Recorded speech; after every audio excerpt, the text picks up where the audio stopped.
থেকে এক সুন্দর বক্তব্য নিয়ে এসেছেন আমাদের এখানে। উনি ছিলেন আগে উপসহকারী ভাই আমাদের নজরুল ইসলাম ভাই। আমাদের প্রধান অতিথি হিসেবে উপস্থিত আছেন সাদুল্যপুর উপজেলার কৃষি সম্প্রসারণ কর্মকর্তা জনাব কৃষিবিদ এনামুল কবির তুহিন স্যার, এবং আরও উপস্থিত আছেন এই স্কুলের যিনি ফিল্ড ফ্যাসিলিটর জনাব আবু সাইদ সরকার, এবং অত্র ইউনিয়নের 3 জন উপসহকারী বিন্দু ও আমার সামনে উপবিষ্ট এই 13 সপ্তাহ ব্যাপী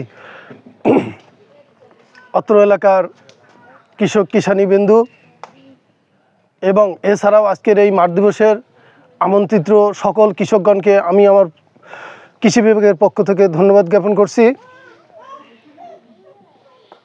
আসলে এই স্কুলগুলো কৃষকের দ্রব্যমূল্যর মাঝে মাঝে যে আমরা বিপদের সম্মুখীন হই, এবং আমাদের কৃষির মূল্য মাঝে মাঝে ট্রাকের চাকায় পিষ্ট হতে হয়, মাঝে মাঝে হঠাৎ করে দাম বেড়ে যায়, মাঝে মাঝে আবার আমরা কৃষক উচিত মূল্য পাই না।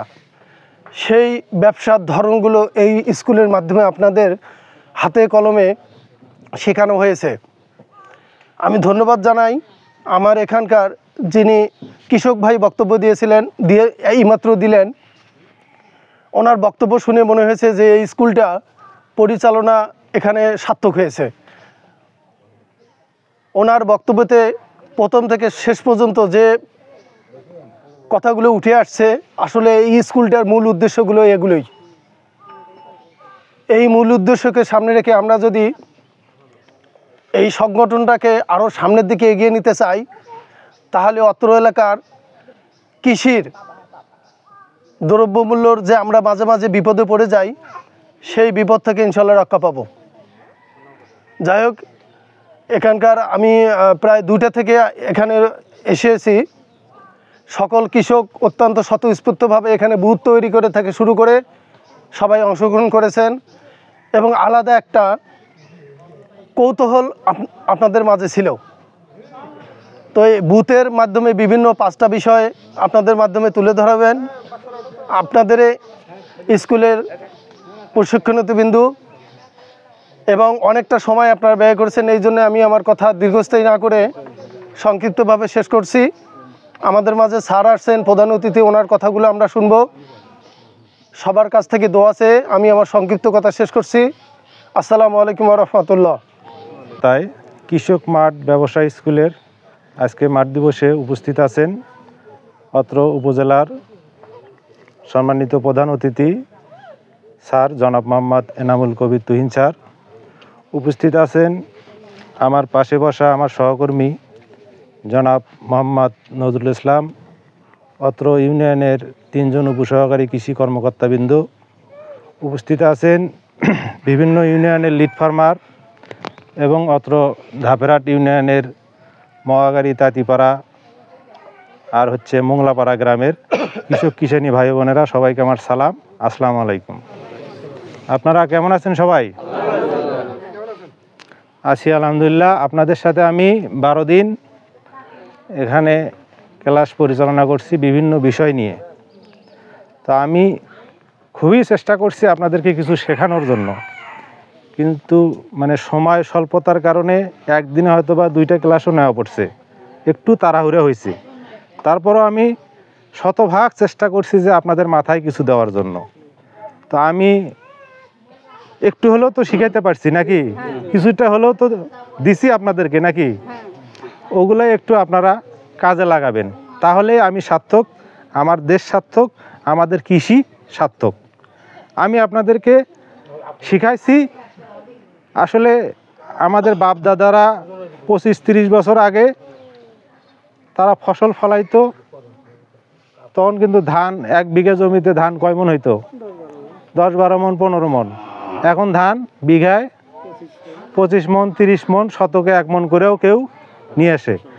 এখন কিন্তু আমাদের উৎপাদনের সমস্যা নাই, ফসল ফলানোর কোনো সমস্যা নাই, এখন সমস্যা আমাদের বিক্রি, বাজারজাতকরণ।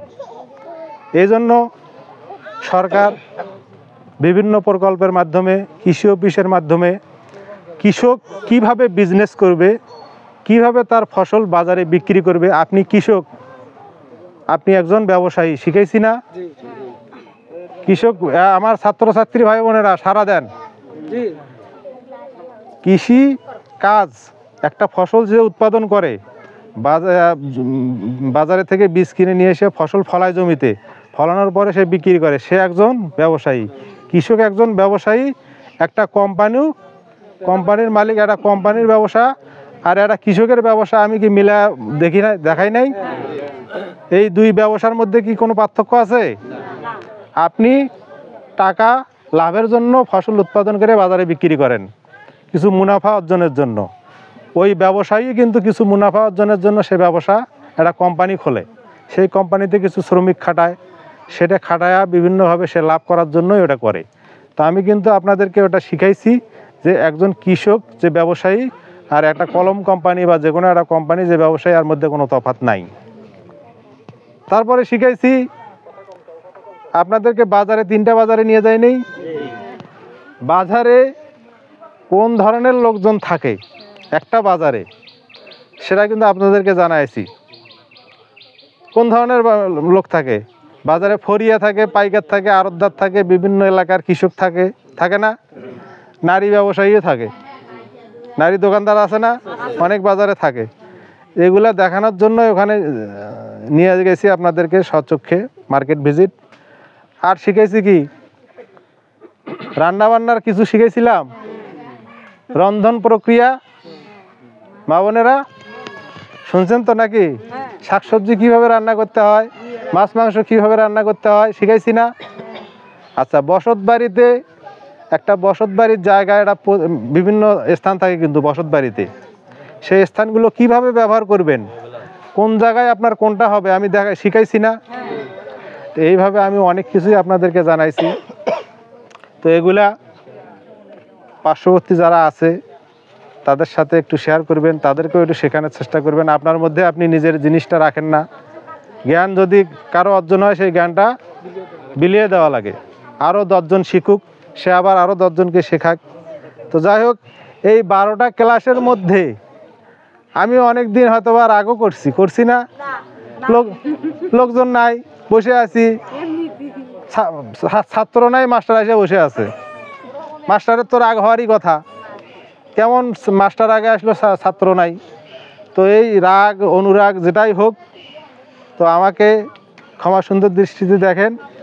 আমি হয়তোবা আর আপনাদের এখানে আসবো না, আজকে এটা শেষ। হয়তোবা পরবর্তীতে যে ট্রেনিং হবে আপনাদের উপজেলায় এই স্কুল থেকে, সেই ট্রেনিংয়ে হয়তোবা উপজেলায় দেখা সাক্ষাৎ হইতে পারে। আর রাস্তাঘাটে কখনো যদি কারোর সঙ্গে দেখা হয়, একটু কথা বলিয়েন, সালাম কালাম দিয়েন, ভালো মন্দ জিজ্ঞাসাবাদ করিয়েন, তাহলেই ভালো লাগবে। আমি মানুষটা এখানে 12 দিন আসছি, আপনাদের 30 জনের সাথে সম্পর্ক, আজকে অনেকগুলো মানুষ, সবাই আমাকে দেখতেছে না, হয়তোবা আমি হঠাৎ করে একজনকে চিনতে পারবো না, খালি দেখা হলে সালাম দিয়ে বলবেন যে ওই জায়গায় দেখা হয়েছিল, এই জাস্ট কথাবার্তা হলো, ভালো মন্দ হলো। যাই হোক, স্যার আছে এখানে, সময় একে আমাদের খুব স্বল্প। এক আপা বলছিলেন যে বাড়িতে কচু শ্রমিক নিচে কাজ করতেছে, অনেক লেট হয়ে গেছে, ওখানে যাওয়া লাগবে, উনি একটু তাড়াহুড়ো করতেছিল। যাই হোক, সময় স্বল্পতার কারণে আরও অনেক কথাই বলতাম। তো যদি কখনো সুযোগ হয় উপজেলায় ট্রেনিংয়ে, তখন বলবো ইনশাল্লাহ। আর সবাই আমাকে ক্ষমা সুন্দর দৃষ্টিতে দেখবেন। সবার সুস্বাস্থ্য দীর্ঘায়ু কামনা করে আমি আমার কথা এখানেই শেষ করছি। ধন্যবাদ সবাইকে। আসসালামু আলাইকুম। তালি নয় তো, 3টা তালি হবে হাতে। 3টা তালি, কৃষি একটি ব্যবসা। ঠিক আছে। মহাগাড়ী ধাপেরহাট আজকের এই মাঠ দিবস অনুষ্ঠানের প্রধান অতিথি কৃষি সম্প্রসারণ অধিদপ্তর সাদুল্লাপুরের কৃষি সম্প্রসারণ কর্মকর্তা এনামুল কবির তুহিন স্যার। উপস্থিত আছেন আমার সহকর্মী ধাপেরহাট ইউনিয়নের এর আগে কর্মরত ছিলেন জনাব নজরুল ইসলাম এবং আবু সাইদ সরকার ভাই। রয়েছেন বর্তমান ধাপেরহাট ইউনিয়নে কর্মরত উপসহকারী কৃষি কর্মকর্তা সাজ্জাদ হোসেন জান্নাতুল ফেরদাউস এবং আমি ওমর ফারুক সরকার। তো আপনারা এই কৃষক মাঠ স্কুল বা FFBS সম্পর্কে অনেক বক্তব্যই আপনারা শুনলেন। তবে আমি একটা কথা আপনাদেরকে বলছিলাম, আলাদা ধরনের একটু কথা, তাই না? আলাদা ধরনের একটু কথা বলছিলাম, সেই কথাটা আরেকবার একটু রিপিট করতে চাই। সেটা হচ্ছে যে আমরা এই ধাপেরহাটের মানুষ প্রচুর পরিমাণে সার ব্যবহার করি। সামনে আলুর সিজন আসতেছে, সেই সিজনে দেখা যায় যে আমরা 7 থেকে 8 কেজি সার ব্যবহার করি শতক প্রতি শতকে। একটু আলাদা সেক্টরে আসলাম। আমি আপনাদেরকে বলছিলাম যে আমরা কত টাকা দিয়ে সার সরকার কেনে, কত টাকা ভর্তুকি দেয় এবং আমরা কত টাকা দিয়ে কিনি। তো এই কথাটা আবার আপনাদেরকে একটু স্মরণ করে দিতে চাই, যাতে করে আমরা সারের ব্যবহারটা একটু কমাতে পারি এবং টিএসপি সার থেকে ডিএপিতে কনভার্ট হতে পারি। একটু মনোযোগ দিয়ে শুনবেন যে সার আমরা ব্যবহার আমাদের কমাতে হবে, কারণ আমরা সার অপচয় কোনোভাবেই করব না। প্রধান যে সারটা আমাদের, যেটা ইউরিয়া সার, যে ইউরিয়া সার আমরা ব্যবহার করি, এইটা সরকার আমদানি করে হচ্ছে 70 থেকে 75 টাকা মূল্যে বিদেশ থেকে, কিন্তু আমাদের কাছে বা ডিলারদের কাছে খুচরা পর্যায়ে চাষিদের কাছে বিক্রি হচ্ছে 27 টাকা পার কেজিতে। এখানে সরকার ভর্তুকি দিচ্ছে 43 থেকে 48 টাকা। ডিএপি কিনছে 100 থেকে 105 টাকা, কৃষক পর্যায়ে মূল্য হচ্ছে 21 টাকা, সরকারি ভর্তুকির মূল্য 79 থেকে 84 টাকা। টিএসপি, যেটা আপনারা বর্তমানে একটু সংকট রয়েছে, সেটার আমদানি মূল্য 80 থেকে 85 টাকা, কৃষক পর্যায়ে মূল্য 27 টাকা। এখানে ভর্তুকি হচ্ছে 43 থেকে 53 থেকে 58 টাকা।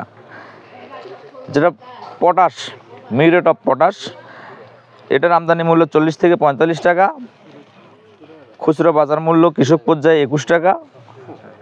এখানে 19 থেকে 24 টাকা পর্যন্ত সরকার ভর্তুকি দিয়ে থাকে। তো এখানে যদি আমরা ব্যাপক পরিমাণে সার ব্যবহার করি, সারের যেখানে প্রয়োজন নেই, তাহলে আমরা নিজেরাই লস করতেছি। তাই আমার কথা থাকবে যে আপনারা প্রয়োজনের থেকে বেশি সার কোনোভাবেই ব্যবহার করবেন না। আর আলুতে যে ব্যাপক পরিমাণে আমরা সার ব্যবহার করেন, আমার মনে হয় যে এত সার ব্যবহার করার দরকার নেই, যদি একটা পদ্ধতি আমরা মেনে চলি। সেটা হচ্ছে যে সার আপনি যতই দেন, মাটিতে যত সারই আপনি দেন, কিন্তু সার যদি গাছ গ্রহণ না করতে পারে, একটু 3-4 মিনিট সার যদি গাছ গ্রহণ না করতে পারে, তাহলে কিন্তু এই সার দেওয়ার কোনো মূল্য নেই, আছে কি? তাহলে আমাদের আগে দেখতে হবে যে সার গাছ গ্রহণ করতে পারবে কিনা। তাহলে সার কিভাবে গাছ গ্রহণ করে, একটা উদাহরণ দিই। সেটা হচ্ছে যে আমরা যে খাবার খাই, সকালে খাবার খাইলে আমরা দুপুর 2টা-3টার ভেতরে আমাদের হজম হয়ে যায়, আমরা টয়লেট করি, তাই না? তাহলে এখানে কি কোনো ব্লেন্ডার মেশিন আছে? কিভাবে হজম হয় এত শক্ত খাদ্য? আমাদের পেটের ভিতরে অণুজীব আছে, ব্যাকটেরিয়া আছে, এগুলো খাবারকে হজম করে, যেগুলো মূল উপাদান, এগুলো দেহে সরবরাহ করে, বাকিটা বের হয়ে যায়। ঠিক একইভাবেই মাটিতে বিভিন্ন ধরনের উপকারী অণুজীব আছে। তো এই উপকারী অণুজীবগুলোই মূলত গাছকে খাদ্য সরবরাহ করে। এই অণুজীবের প্রধান কাজ হচ্ছে যে সার আমরা দেব, এই সারটাকে সে আগে প্রক্রিয়াজাতকরণ করার পর তারপর গাছকে সরবরাহ করবে। এখন বিষয়টা দাঁড়াচ্ছে যে এখানে সমস্যাটা হচ্ছে যে প্রচুর পরিমাণে আমরা সার দিলাম, কিন্তু যে প্রক্রিয়াজাতকরণ করবে যারা, তাই না, এই অণুজীবী কিন্তু এটা গাছকে সরবরাহ করবে প্রক্রিয়াজাতকরণ পর, কিন্তু সেই পাইপলাইনটাই চিকন, এখানে এর সংখ্যা অনেক কম। বোঝা গেছে কি? তাহলে এর সংখ্যা যদি কম থাকে, সার আমরা বেশি ব্যবহার করলে লাভ নেই, এটা ওয়েস্টেজ হয়ে যাবে, মাটির ক্ষতি হবে। এই কারণে আমরা বলি যে আপনারা ট্রাইকোডার্মা যে সার আছে, এই ট্রাইকোডার্মা কিন্তু একটা অণুজীব। এই অণুজীব সার আপনারা ব্যবহার করবেন। আমাদের এখানে সবার বাড়িতেই টুকটাক গরু আছে। আপনারা এই গরুর গোবরগুলো সুন্দর একটা হাউস করে উপরে টিনের চালা দিয়ে আপনারা এটাতে এই ট্রাইকোডার্মা যে অণুজীব আছে, এটা কিন্তু কিনতে পাওয়া যায়। আমাদের ওই যে ওখানে যে স্টোরগুলো করা হয়েছে না, ওখানে আমাদের একটা প্যাকেট আছে, আপনারা দেখতে পারবেন। এখানে 100 মিলি দিয়ে অথবা 100 গ্রাম দিয়ে আপনারা 300 কেজি সার তৈরি করতে পারবেন। যা দেখা যাচ্ছে যে আপনার 10 টলি একটা জমিতে 10 টলি গোবর দিচ্ছেন, আমার কিন্তু 10 টলি গোবর দেওয়ার কোনো প্রয়োজন নেই। যদি আমি বাড়িতে এটা প্রসেস করতে পারি সেই ক্ষেত্রে আমার 2 টলি গোবর দিলেই হয়ে যাবে। আমার মূল কথা হচ্ছে যে প্রচুর পরিমাণে অণুজীব আমাকে মাটিতে ছড়া দিতে হবে। তো এই বিষয়ে কথা না বলে আরেকটা বিষয়ে আমি কথা বললাম। যাই হোক, আপনারা সারের ব্যবহার কমাবেন এবং এই যে ট্রাইকোডার্মা সার, ভার্মি কম্পোস্ট, যে জৈব সার যেগুলো, এই জৈব সারগুলো আপনারা ব্যবহার করবেন। এখানে আপনারা কি করতে পারেন, যেমন কচুরিপানা আছেন আশপাশে, কচুরিপানা দিতে পারেন। আপনারা এই যে গোবরের যে উচ্ছিষ্ট অংশ দিতে পারেন, বাড়িতে যেগুলো আমরা রান্নাবান্নার উচ্ছিষ্ট অংশ সেগুলো আপনারা দিতে পারেন। আপনারা গোবর দিবেন, তারপরে ঘাস দিবেন। শুধু কয়েকটা জিনিস আপনারা এই সারের ভেতরে দিতে পারবেন না, সেটা হচ্ছে যে প্লাস্টিক, কাঁচ, ইটের গুঁড়া, বাঁশের পাতা এবং ইউক্যালিপটাসের পাতা, এটা যেন পলিথিন, এগুলো যেন না থাকে। তো এই আমি যে কথাটা বললাম এটা আপনারা একটু চেষ্টা করবেন করার জন্য। আমার মনে হয় যে সারের 50% খরচ আপনাদের কমে যাবে এবং আলুর গাছ প্রতিটা এই বুড়ি যে আঙ্গুল আছে এই আঙ্গুলের থেকে মোটা হবে, সহজে হেলে পড়বে না।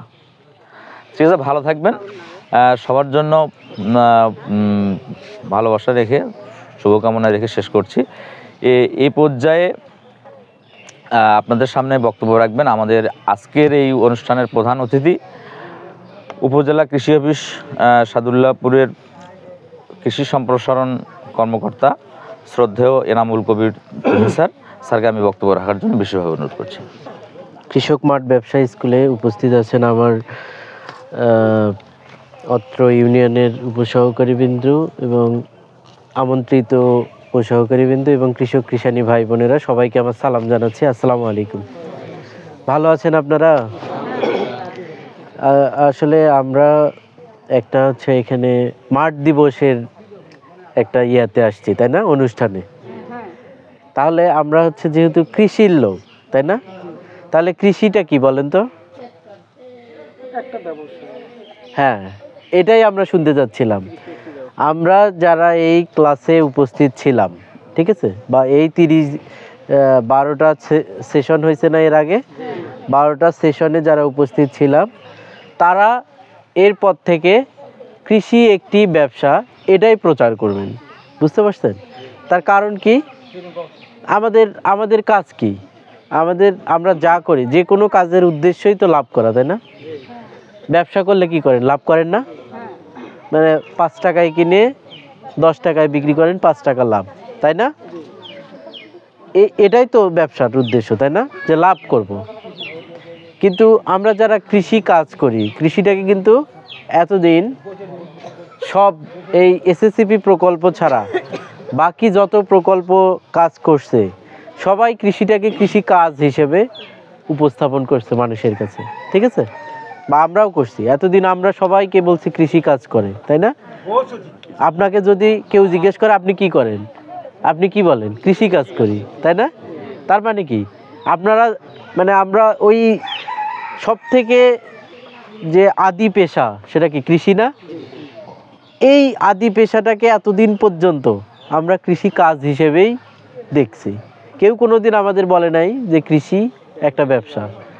কিন্তু এখন কৃষি ব্যবসা হলো কি করে? কারণ আমাদের মূল লক্ষ্য হচ্ছে কিছু প্রফিট করা, কিছু ইনকাম করা, তাই না? এটা ছাড়া আর কোনো উদ্দেশ্য আছে? নাই। এখন আমরা এই কৃষক যারা আছি তারা এতদিন কৃষিকে কৃষি কাজ হিসেবে দেখার কারণে আমরা কিন্তু আমাদের নিজেদের অবস্থান পরিবর্তন করতে পারিনি। পারছি কি? দেখবেন যে একজন কৃষক যার 5 বিঘা 10 বিঘা জমি আছে, সে এখন পর্যন্ত সেটাই চাষ করতেছে। তার কি এটা দিয়ে উন্নতি করা সম্ভব হয়েছে?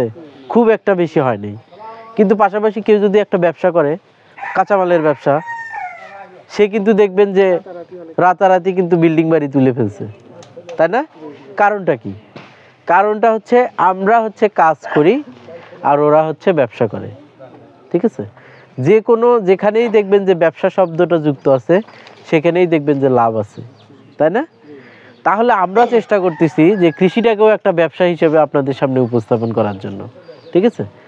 ধরেন এই যে আপনি যে কোনো একটা বীজ কেনেন, ঠিক আছে, আলটিমেট উদ্দেশ্য কি?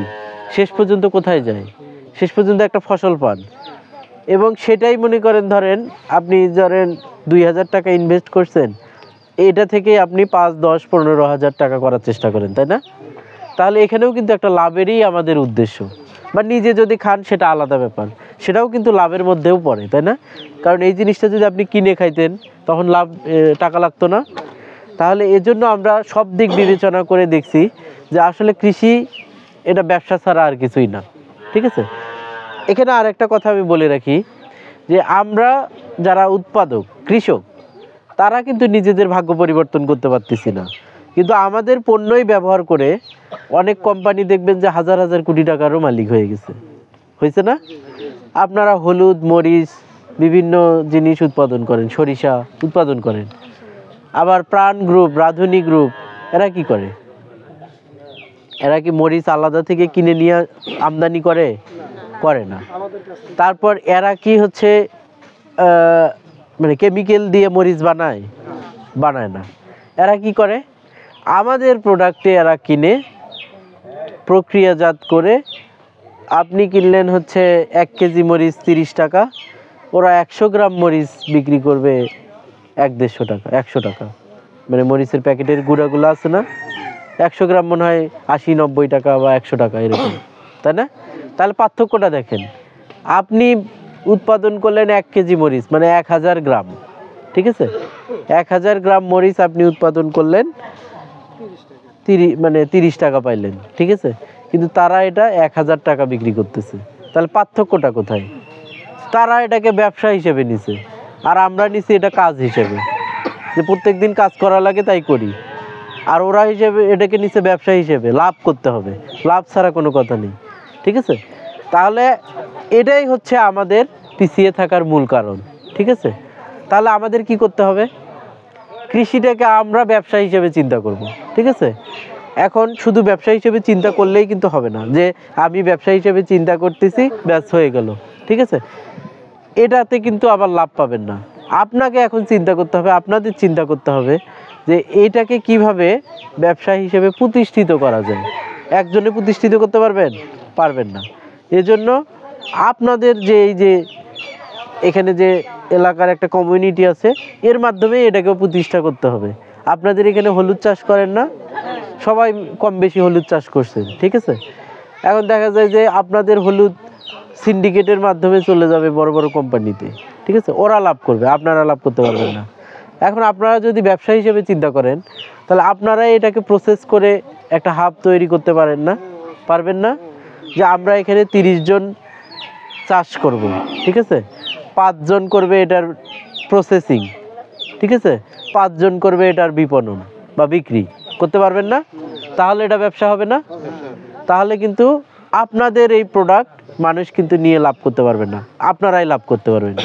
তাহলে আপনাদের কি করতে হবে? আপনাদের একটা সংগঠন হিসেবে কাজ করতে হবে, ঠিক আছে? ধরেন এই এলাকার যারা হলুদ চাষ করে, ঠিক আছে, তারা একটা তালিকা করে মনে করেন ধরেন একটা উদ্যোগ নিলেন যে আমরা 100 জন কৃষক হলুদ চাষ করি, আমরা 100 জনকে এখানে একত্রিত করব এবং সবার লিস্টেড থাকবে। তারপর 10 জন হচ্ছে এগুলো হচ্ছে প্রক্রিয়াজাতকরণে, শুকানো বা এই টাইপের কাজে থাকবেন, ঠিক আছে? বা যাদের মেশিন আছে তাদেরকে অন্তর্ভুক্ত করে নিলেন যে তারা হচ্ছে এটাকে গুঁড়া করবে, ঠিক আছে? আবার 5 জনকে করে দেবেন, তারা ধাপের হাটে বাজার খুলবে, তারা এটা বিক্রি করবে। তাহলে কিন্তু এটা ব্যবসা হবে এবং আলটিমেট যে লাভ হবে এটা আপনারা নিজেদের মধ্যে ভাগ করে নেবেন। এটা যদি করতে পারেন তাহলে আপনাদের লাভ আপনাদের কাছেই থাকবে, ঠিক আছে? আর এর সব থেকে বড় ব্যর্থতা হচ্ছে আমাদের হচ্ছে কৃষির কোনো গ্রুপ নাই, বুঝতে পারছেন? কৃষির কোনো সংগঠন নাই, এটা আমাদের সব থেকে বড় ব্যর্থতা। মানে কৃষি কাজ চলে আসছে যেদিন মানুষ প্রথম পৃথিবীতে আসছে, ঠিক আছে? কারণ যেদিন পৃথিবীতে আসছে সেদিন থেকেই তো খাবারের দরকার পড়ছে, তাই না? তাহলে যেদিন পৃথিবী থেকে আসছে, পৃথিবীতে প্রথম আসছে, সেদিন থেকেই কৃষি কিন্তু সূচনা হয়ে গেছে, বুঝতে পারছেন? কারণ ওই যে পৃথিবীতে আসার পর থেকে 3-4 ঘন্টা পর থেকেই হয়তো ক্ষুধা লাগা শুরু হয়েছে, তাই না? তারপর থেকে খাদ্য সংগ্রহ করা শুরু করছে, এখন কি খাবে, এটা থেকে কিন্তু কৃষি শুরু। তাহলে এই সৃষ্টির শুরু থেকে যে পেশাটা চলে আসছে সেটার কোনো কিন্তু সংগঠন নেই। এটা একটা না, বড় ব্যর্থতা না? আপনাদের এই যে এখানে যে অটো চলে না, এগুলো কত সালে আসছে? 6-7 এইদিকে আসছে না? এরও একটা সংগঠন আসছে। এরা যদি আজকে বলে যে 30 টাকা ভাড়া 40 টাকা নেবে, কালকেই দেখবেন এটা কার্যকর হয়ে গেছে। আর আপনার টমেটো যদি পচে নষ্ট হয়ে যায়, তারপরেও কিন্তু আপনারা এটা হচ্ছে সেভ করতে পারতেছেন না। তার কারণ আমাদের কোনো সংগঠন নেই। তাহলে আমাদের সংগঠন থাকাটা জরুরি না? তাহলে আমাদের সংগঠনটা আমরা এই যে বিভিন্ন চেষ্টার মাধ্যমে আপনাদের সংগঠিত করার চেষ্টা করি, কিন্তু এই আলটিমেটলি দেখা যায় যে কিছুদিন পর আগ্রহ কমে যায়। বুঝতে পারছেন? আমরা বিভিন্নভাবে চেষ্টা করি যে আপনাদের ধরে রাখার জন্য, ঠিক আছে? তারপর ধরে রাখার চেষ্টা করি, কিন্তু কারণ সম্ভব হয় না। কারণ কি? দেখা যায় যে আমাদের সাপোর্ট দেওয়ার ক্ষমতা খুব কম, লিমিটেশন, তাই না? দেখা যাবে যে এই 1 বছর পরে যদি আমরা আপনাদের 1 বছরের মধ্যে যদি বিভিন্ন ট্রেনিং হয়তো আপনারা পাবেন এই গ্রুপের মধ্য থেকে, অনেকেই পাবেন, বা বিভিন্ন আমাদের পরিকল্পনা আছে বিভিন্ন কিছু করার, রেগুলার হবে। তো দেখা যায় যে 1-1.5 বছর পর যখন এই প্রকল্পটা শেষ হয়ে যাবে, তখন দেখা যায় যে আপনাদের আর খুঁজে পাওয়া যাবে না। তখন আপনারা কি করবেন, যে বলবেন যে, মানে এটা আমি অন্যান্য গ্রুপের ক্ষেত্রে বলতেছি, যে যেগুলো বাস্তবতা যেটা হয়েছে সেটাই বলতেছি। সেটা হচ্ছে কি, যে না, কৃষি অফিস থেকে এখানে আর কিছু দিচ্ছে না, আমরা আর নেই। এমনও আমরা অনেকগুলো গ্রুপ কিছুদিন আগে দেখছি যে অনেক ভালো গ্রুপ ছিল, যে নিজেদের সঞ্চয় ছিল, ঠিক আছে? ওরা এই প্রকল্প শেষ হয়ে গেছে এই জুনে, ওরা দেখা গেছে যে ব্যাংক থেকে সব টাকা উঠাই নিয়ে নিজেদের মধ্যে ভাগ করে নিয়ে ফেলছে, ঠিক আছে? তাহলে ওই গ্রুপ দেখবেন যে ওই পর্যন্তই শেষ হয়ে চলে গেল, ঠিক আছে? তাহলে কি আমরা সংগঠিত করতে পারলাম না কিন্তু। তাহলে আমরা সংগঠিত করার চেষ্টা করতেছি আপনাদের, যে আপনারা সংগঠিত থাকেন, এলাকার মানুষ নিজেরা পরিকল্পনা করেন আর আমাদের সহযোগিতা নেন, ঠিক আছে? তাহলে কিন্তু কৃষি থেকে ঘুরে দাঁড়ানো সম্ভব, ঠিক আছে? এই স্কুলের আমরা চেষ্টা করছি যে কৃষিটাকে একটা ব্যবসা হিসেবে মানে আপনাদের সামনে উপস্থাপন করার জন্য। পাশাপাশি এখানে আমরা আরও অনেক কিছু আপনাদের একটু কৃষি সম্পর্কে, আধুনিক প্রযুক্তি সম্পর্কে জানানোর চেষ্টা করছি, ঠিক আছে? কৃষিটা থেকে কিভাবে আমাদের বাজার ব্যবস্থাপনাটা কিভাবে তৈরি হচ্ছে, এটাও কিন্তু জানানোর চেষ্টা করছি, তাই না? আমাদের এখানে ফ্যাসিলিটেটর যারা ছিলেন, তারা চেষ্টা করছে খুব সুন্দরভাবে আপনাদের মানে দেখানোর চেষ্টা করছেন, বোঝানোর চেষ্টা করছেন, ঠিক আছে? আবার অনেক সময় দেখা গেছে যে আমরা এখানে যারা আছি, আপনারা হয়তো বাজার সম্পর্কে ধারণা আপনাদের ভালো আছে, ঠিক আছে? অনেকে আছে, অনেক আমাদের বোনেরা যারা আছে, তারা দেখা গেছে যে বাজারে অনেক মানে এই প্রথম বা অনেক বছর পরেও হয়তো এইবার প্রথম বাজারে গেছে, তাই না? এরকম আছে না? বা বিভিন্ন পাইকারি বা আড়তদার যেগুলো আছে, এগুলো সম্পর্কেও হয়তো ওনাদের ধারণা ছিল না। তো এটার মাধ্যমে আমরা চেষ্টা করছি যে বাজারে কোন অ্যাক্টরগুলা কীভাবে লাভ করে, এটাও আমরা হয়তো ওনাদেরকে জানানোর চেষ্টা করছি। কৃষির এখনও 40% মানুষ কিন্তু কৃষির উপর নির্ভরশীল, বুঝতে পারছেন? তাদের পেশা হচ্ছে কৃষি, ঠিক আছে? তার মধ্যে ম্যাক্সিমাম এই যে একটু আগে আমি এসে এখানে শুনলাম যে আপনাদের এই যে কচু যে প্রসেসিং করতে হবে, এটার জন্য আপনাদের ব্যস্ততা আছে, তাই না? এটা কিন্তু আপনারা করতেছেন না, বা ওনারা করতেছে, তাই না? তাহলে ওনার একটা শ্রমের মূল্য আছে না? তাহলে এই কচুর বাজার সম্পর্কে ওনার ধারণা থাকা উচিত না? যে আমি এত কষ্ট করে কচুটা প্রসেস করে দিলাম, এটা আপনার হাতে হয়তো রেডি করে বস্তায় ভরে আপনাকে দেবে, আপনি নিয়ে যা বিক্রি করে দিয়ে আসবেন। অনেক সময় দেখা যায় যে বাড়ি এসে কথা শুনবেন যে আধা মাগনায় দিছে কিনা, তাই না? তাহলে এই বাজার সম্পর্কে ওনারা যাতে সচেতন হয়, এটাও কিন্তু আমাদের জানা উচিত, ঠিক আছে? তাহলে আমাদের বাজারের আপনারা বিষয়গুলো জানেন যে আমরা কি করি, আমরা সরাসরি ভোক্তার কাছে পৌঁছাতে পারি না, তাই না? সরাসরি ভোক্তার কাছে পৌঁছাতে পারলে আমাদের লাভ হতো। আপনারা কচু এখন কেজি প্রতি দেখা যায় যে বিক্রি করলে দেখা যায় যে 10-15 টাকা বিক্রি করেন, তাই না? কিন্তু আবার যারা কনজিউমার, এরা কিন্তু 30-40 টাকা দিয়ে ঠিকই কিনতেছে, কিন্তু আপনারা প্রোডাক্টটা প্লেটে নিয়ে যেতে পারতেছেন না। তাহলে আপনাদের চেষ্টা করতে হবে, বা আমাদের এই এলাকার মানুষের চেষ্টা করতে হবে যে এটাকে প্লেটে পর্যন্ত পৌঁছানোর চেষ্টা করতে হবে, তাহলে লাভ হবে, ঠিক আছে। আবার এখানে আর একটা জিনিস আমাদের এই আছে, সেটা হচ্ছে উত্তম কৃষিচর্যা নামে আমরা 2-3টা টপিকস এখানে রাখি, ঠিক আছে। উত্তম কৃষিচর্যা, এটার মাধ্যমে কি হয়, নিরাপদ খাদ্য তৈরি করা যায়, বিদেশে রপ্তানির একটা সুযোগ তৈরি হয়, ঠিক আছে। এই যে আপনারা কচু এখন আমাদের দেখা যায় যে সবার অ্যাভেলেবেল, ঠিক আছে, সবার কচু মানে ধরেন দেখা যায় যে এমনও অনেক কম দামেও বিক্রি করতে পারেন, ঠিক আছে। কিন্তু এটা যদি নিরাপদ উপায়ে যদি উৎপাদন করা যেত, বাইরে যদি রপ্তানি করার সুযোগ থাকতো, তাহলে কিন্তু এটার দাম আবার অনেক বেড়ে যেত। আমাদের এখানে ধরেন আপনাদের কাঁঠাল আছে না, কাঁঠাল গাছ, দেখা যায় যে এই মৌসুমে, কাঁঠালের মৌসুমে দেখা যায় যে আপনারা কাঁঠাল দেখা যায় যে 50 টাকা, 10 টাকা, 30 টাকাও বিক্রি করেন। কিন্তু অনেক সময় এটা মনে করেন ধরেন যদি আমরা বাইরের দেশগুলোতে বিভিন্নভাবে যদি নিয়ে যেতে পারি, ঠিক আছে, তাহলে এটার দাম বাংলাদেশি টাকায় 700-800 টাকাও পর্যন্ত পাওয়া সম্ভব, ঠিক আছে। তাহলে সেটার জন্য তো সে অনুযায়ী আমাদের প্রোডাক্টটা তৈরি করতে হবে। তো ওইটা কিভাবে আমরা তৈরি করব, সেটার জন্য আমরা এখানে 2-3টা সেশনে ক্লাস রাখি। উত্তম কৃষিচর্যার বিভিন্ন ধাপ আছে, যে কিভাবে উত্তম কৃষিচর্যা শুরু করতে হবে, ওটা আপনাদের হয়তো একটু ধারণা দিছে। তারপরে যদি বিভিন্ন ট্রেনিং হয়, আমরা আরও ভালোভাবে আপনাদের বোঝানোর চেষ্টা করব যে এটাতে হচ্ছে কীটনাশক পরিমিত পরিমাণে যে নির্দেশিকা আছে সেই নির্দেশিকা অনুযায়ী দিতে হবে, বিভিন্ন রেজিস্টার ফলো করতে হবে, বিভিন্ন এটা এক প্রকার হচ্ছে কন্ট্রাক্ট ফার্মিং। যেমন হচ্ছে আপনারা যদি তামাক চাষ করেন, ঠিক আছে, তামাক চাষ করে কি বিক্রি করতে পারবেন? হ্যাঁ না, বিক্রি করতে হলে তো কোম্পানির কাছেই বিক্রি করতে হবে, তাই না? এছাড়া বাইরে বিক্রি করার সুযোগ আছে? তামাক হাটে বাজারে আছে? বা মানে ধরেন আপনার কাছ থেকে তামাক সরাসরি কিনে নিয়ে যায় কেউ খাবে, এমন সুযোগ আছে? নাই। তাহলে এটার কিন্তু দেখবেন চাহিদা কিন্তু আছে।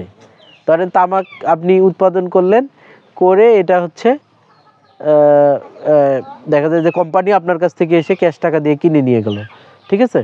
তাহলে এটা কিন্তু আবার বিভিন্ন প্রসেস করে দেশ বিদেশ থেকে বিভিন্নখানে ওরা রপ্তানিও করতে পারে সিগারেট, ঠিক আছে।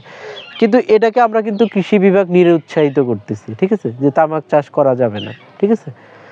এটা পরিবেশের ক্ষতি করে, জনস্বাস্থ্যের ক্ষতি করে, ঠিক আছে। তাহলে এটাকে আমরা নিরুৎসাহিত করি, ঠিক আছে। তাহলে এটাকে আমরা বিভিন্নভাবে রিপ্লেস করার চেষ্টা করব, ঠিক আছে। কিন্তু আমি উদাহরণটা দিলাম এই কারণে যে তাহলে এটা যদি এভাবে কন্ট্রাক্ট ফার্মিংয়ের মাধ্যমে যেতে পারে, তাহলে গ্যাপ কেন? উত্তম কৃষিচর্যা এরকম কন্ট্রাক্ট ফার্মিংয়ের মধ্যে যদি পড়ে, তাহলে কি এটা বিদেশে নিয়ে যাওয়া সম্ভব না? ধরেন আপনার টমেটো বা বেগুন, এটা গ্যাপ বা উত্তম কৃষিচর্যার মাধ্যমে আপনি উৎপাদন করছেন, তাহলে এটা কিন্তু বিদেশে রপ্তানি করা সম্ভব, ঠিক আছে। তাহলে এটা যদি বিদেশে চলে যেতে পারে, এই যে আমি এই বছরেরই আমার একটা অভিজ্ঞতা, যে এই এনআর ব্লক ছিল, ঠিক আছে, ওই যে আমাদের কোল্ড স্টোরেজের পাশে ওখানে একটা হচ্ছে টমেটোর ক্ষেত ছিল, ঠিক আছে। এত পরিমাণে ভালো ভালো টমেটো উৎপাদিত হয়েছে, 1-2 টাকা করে কেজি। এটা কি মানা যায় বলেন? 1-2 টাকা করে, আপনারাও দেখবেন যে 1-2 টাকা করেও কেজি বিক্রি করে, ঠিক আছে। তাহলে এই টমেটো যদি আমরা এই যে উত্তম কৃষিচর্যা বা গ্যাপের মাধ্যমে যদি উৎপাদন করতে পারি, তাহলে কিন্তু আবার এটা কিন্তু লাভ করা সম্ভব, ঠিক আছে। টমেটো কি সব দেশে হয়? হয় না, ঠিক আছে।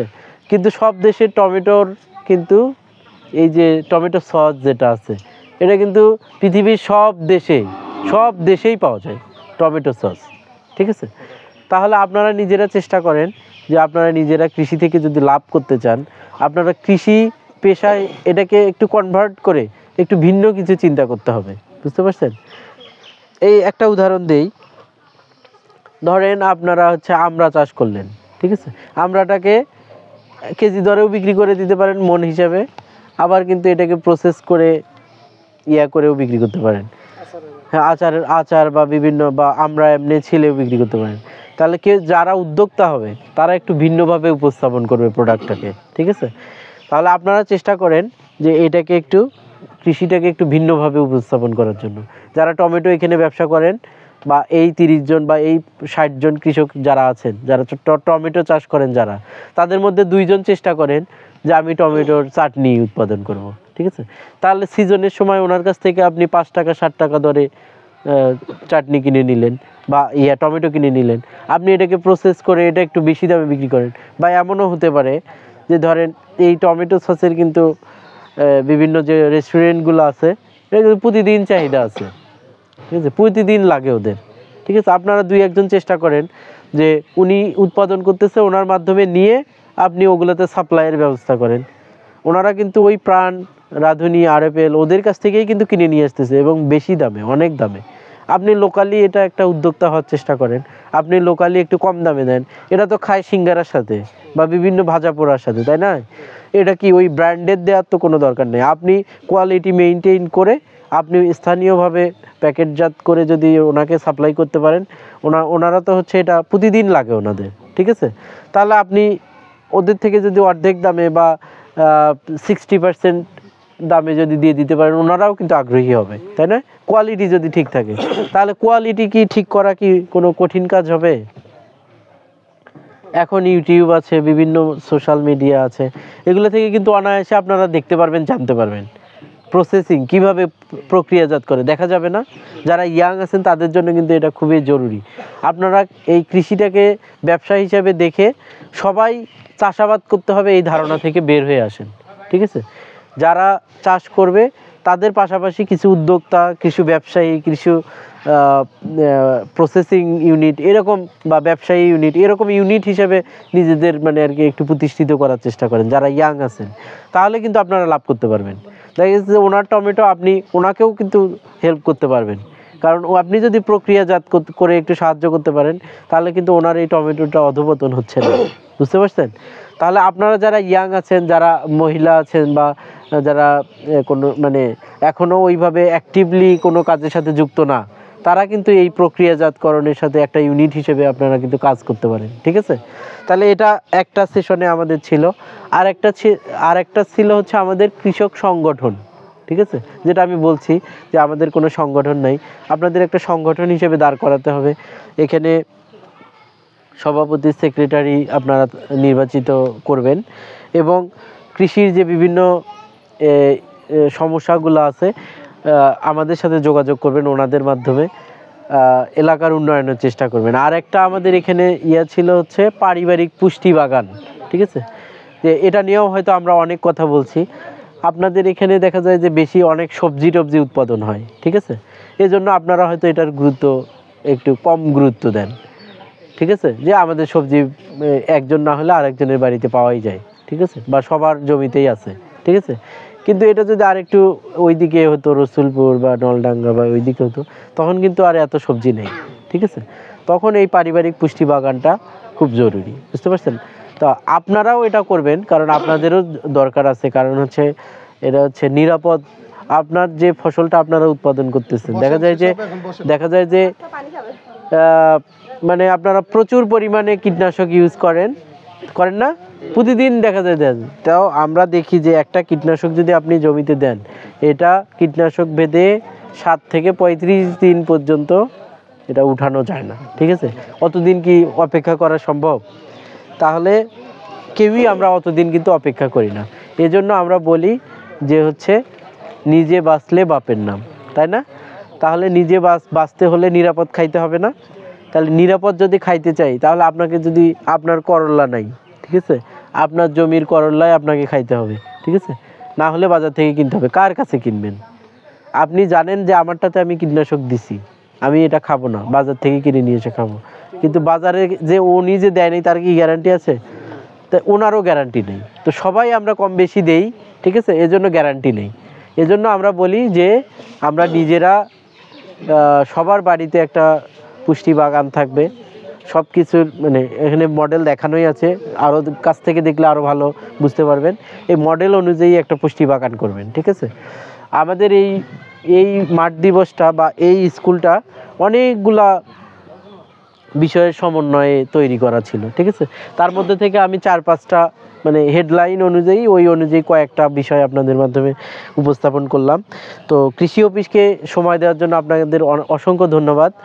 আর এবং ভবিষ্যতে আমরা আপনাদের এখানে আসব বা বিভিন্ন কাজ বা বিভিন্ন প্রোগ্রাম নিয়ে যদি আপনাদের সাথে আসি, আপনারা স্বতঃস্ফূর্তভাবে আমাদের সহযোগিতা করবেন, এই প্রত্যাশা রেখে আপনাদের সবার সুস্বাস্থ্য এবং দীর্ঘায়ু কামনা করে আমার বক্তব্য শেষ করতেছি। আর আমাদের একটা হচ্ছে আছে এখানে বুথ আছে, বুথের মাধ্যমে আমরা প্রেজেন্টেশন দেখাইছি কিভাবে আমরা এই স্কুলের জিনিসগুলো উপস্থাপন করছি। তো ওই জিনিসগুলো যেগুলো এতদিন আমাদের শেখানোর কথা ছিল, আজকে একদম অ্যাট এ গ্লান্স আর একবার এগুলো একদম হাতে কলমে দেখানোর মাধ্যমে আমরা এটা শেষ করব। ঠিক আছে, তো সবাইকে অসংখ্য ধন্যবাদ। আমাদের উচিত ছিল সবাইকে সার্টিফিকেটটা, আমাদের যারা ছিল সবাইকে সার্টিফিকেটটা তুলে দেওয়া, সময়ও হবে না, এজন্য আমরা প্রতিনিধি হিসেবে 4 জনকে আমরা সার্টিফিকেটগুলো দিয়ে দিই। হ্যাঁ, ঠিক আছে। তারপরে এটা দিয়ে দেওয়া হলে আমরা ওখানে যারা সবাই একটু যাবেন, আমাদের ওই যে বুথগুলো একটু দেখবেন, দেখলে আমাদের এই প্রোগ্রামের একদম লক্ষ্য উদ্দেশ্য আরও স্পষ্টভাবে আপনারা বুঝতে পারছেন। তাহলে এর মাধ্যমে আমাদের শেষ হবে। সবাইকে আবারও অসংখ্য ধন্যবাদ। আসসালামু আলাইকুম। এগুলো দেন, এক এক করে আসুন।